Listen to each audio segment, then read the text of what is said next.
The Dominator class cruiser is a curious vessel. While it is, to the outside observer, indistinguishable from the Tyrant class, it is a far more regional design. Constructed at the massive star fortress of Cardenash, it is a common sight in Segmentum Ultima, where the fleet tactics call for a more conservative doctrine of long-range bombardment of enemy formations. Few managed to find their way into the other segmentums, and only one was present in the Gothic War itself.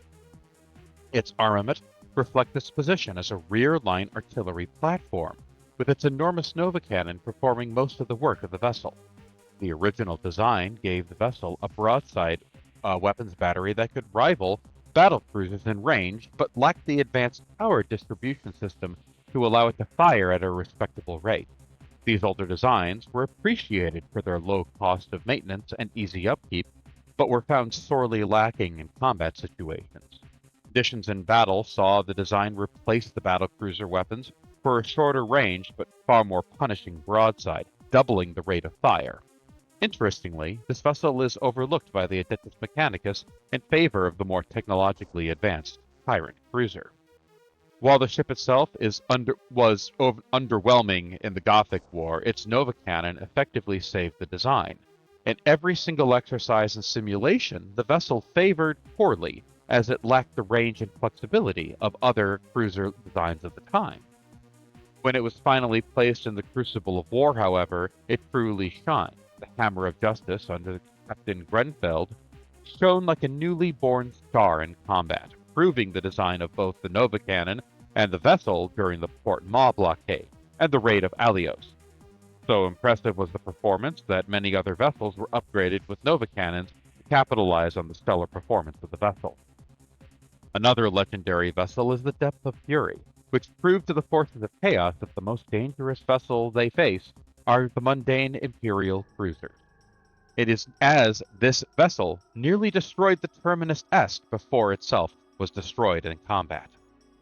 The Dominator, unlike the other standard cruiser hulls, has a somewhat limited tactical flexibility, but within its role, it suits the Imperial Navy very well.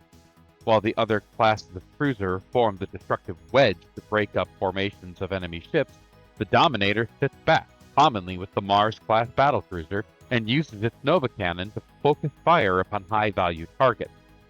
If upgraded with shorter-range weapons, it becomes a powerful defensive cruiser as well, making flanking actions a far more dangerous ordeal than you would expect from the less well-defended vessels of a fleet.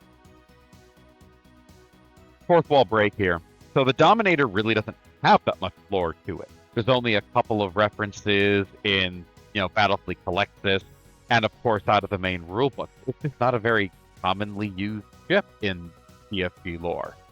Only the Gothic sector and Battlefleet Baka are even allowed to take it. And something of a rare sight on the battlefield when you think about it, despite it being the cheapest way to bring the Nova cannon to the table. I mean, if you can drop points by 5, and suddenly it's 180 points of murder on the battlefield.